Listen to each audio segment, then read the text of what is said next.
catch. Ridiculous. What a showcase event it'll be. The college football playoff quarterfinals begin tonight and continue tomorrow. That's right, the quarterfinals start tonight. Who better to join us than former Heisman winner Desmond Howard, who's going to be with Game Day Live at the Rose Bowl, where he is now. So thanks for getting up early with us, Desmond.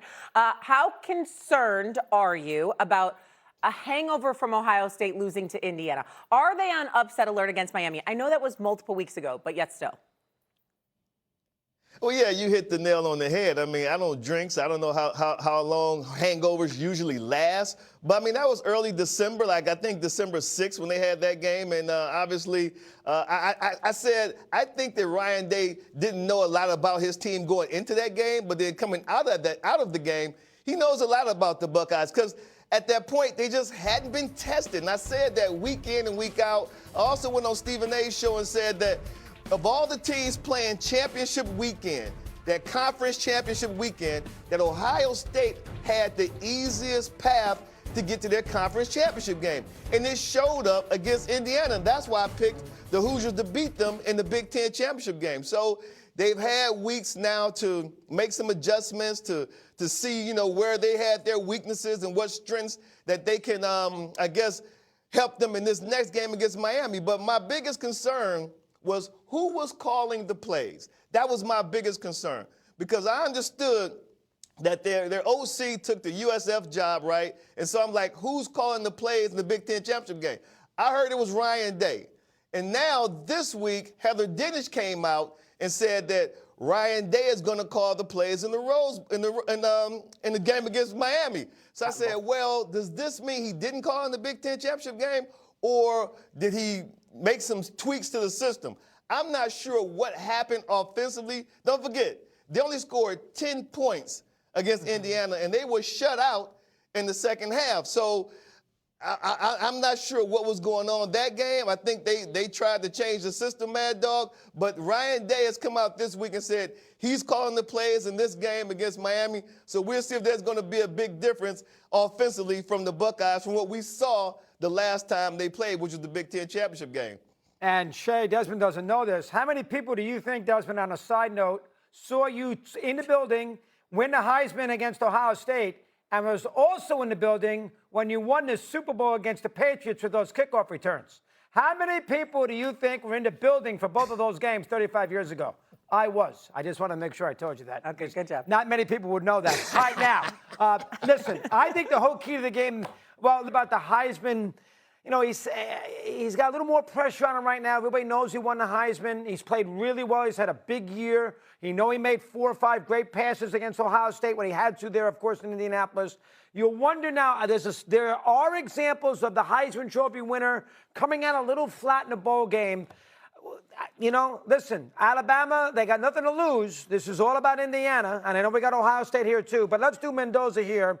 As far as the ball game is concerned down in the Rose Bowl, what is your take on him bouncing back off what has been an incredible year and a lot of juice the last 3 or 4 weeks against this Alabama defense? What's your take about that? Let me hear. Yeah, I tell you what, Mad Dog, Mendoza's had a fantastic season, and I think that it's not about him. It's much more about his head coach. I just think that their coach, Cignetti, is the type of coach who can prepare them mentally for this stage. This is a huge stage. I mean, the Rose Bowl, the granddaddy of them all. I have conversations all the time with Herb Street, and we're of the opinion that the national championship game should be played here every year, no matter what. This is the best venue that college football has to offer to watch a college football game, second to only University of Michigan's the Big House in Ann Arbor. But with that being said, I think that Kurt Cignetti is going to have his team ready. They're going to be mentally prepared. They're going to be dialed in. I mean, what he's been able to do in his first 2 seasons in Bloomington has been just outstanding. So I think that group, they'll be dialed in for the Rose Bowl tomorrow against Alabama. They know what's at stake. That's right. And to your point, Mad Dog, we haven't seen a Heisman winner in the CFP in the last 3 seasons. This is a little bit new territory now. Both Indiana, Ohio State's pretty heavy favorites in their matchups. Which team do you have more questions about as you sit here today? Obviously, Ohio State will play tonight. Indiana will play tomorrow, Des.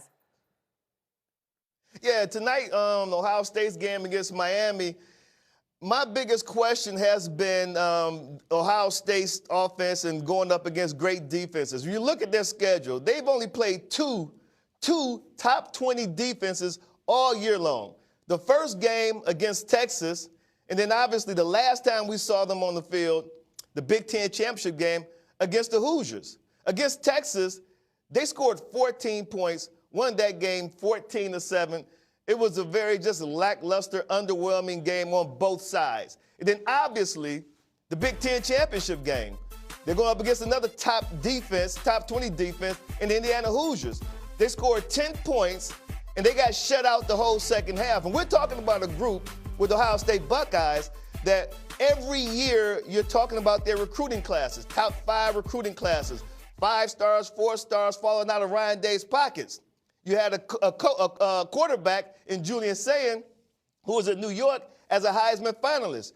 So you have all this firepower, all this talent, but yet and still they scored 10 points against Indiana, got shut out the whole second half. So my question is, how are they going to look against, to me, by far, the best, most athletic defense that they've seen all year long? I was in College Station, and I'm going to tell you, man, Akeem Mesidor, Reuben Bain Jr., those dudes for the Hurricanes, they are serious. They're for real. You're probably talking about 2 NFL first-round picks, and that whole defense flies around. So that's what I want to see. People are talking about Carson Beck, Miami's quarterback, and what he didn't do. It was very windy at College Station, but he's the only one in this matchup that has the background where he's played in big games. Don't forget, he just came from Georgia. He was playing in the SEC.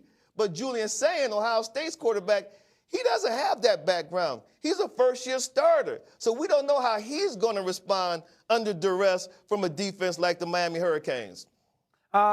Interesting game there, obviously in the Sugar Bowl tomorrow night. Ole Miss, Georgia does. Let's ask you this.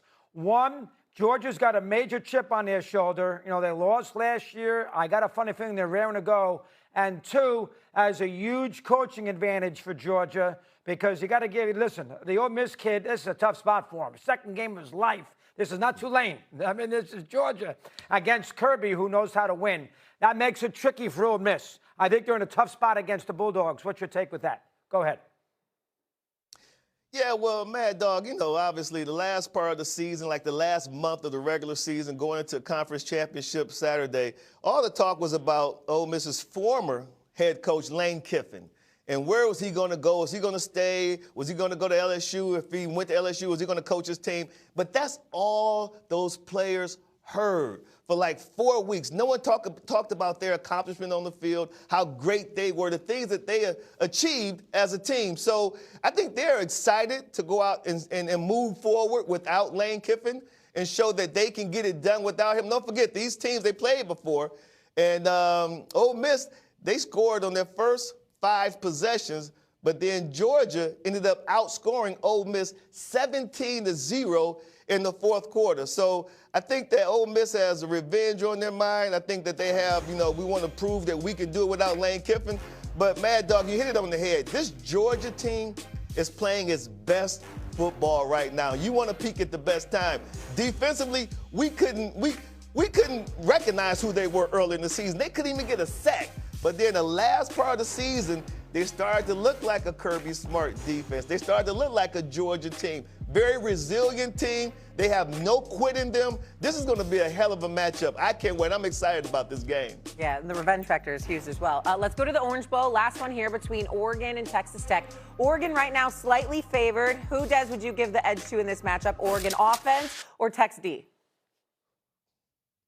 Wow, that's a really, really good question because Dante Moore, he's just an outstanding quarterback for the Oregon Ducks. He's had a fantastic year, but you hit it on the head when you talked about Texas Tech's D. This is this group brings in the most expensive defense in all of college football, and they've paid off big dividends so far for the Red Raiders. And the last time we saw Dante Moore and the Oregon Ducks against a top-notch defense, it was actually in Eugene, and they played the Indiana Hoosiers.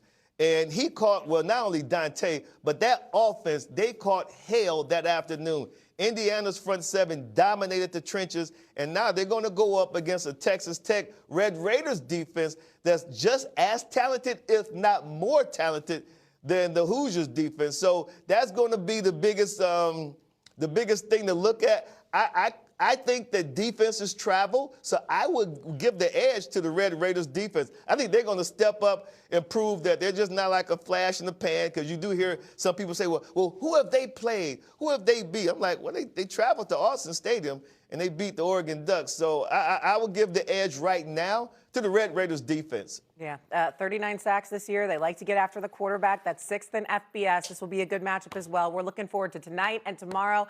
Des, thank you so much. And as a reminder, you can catch Desmond in the rest of the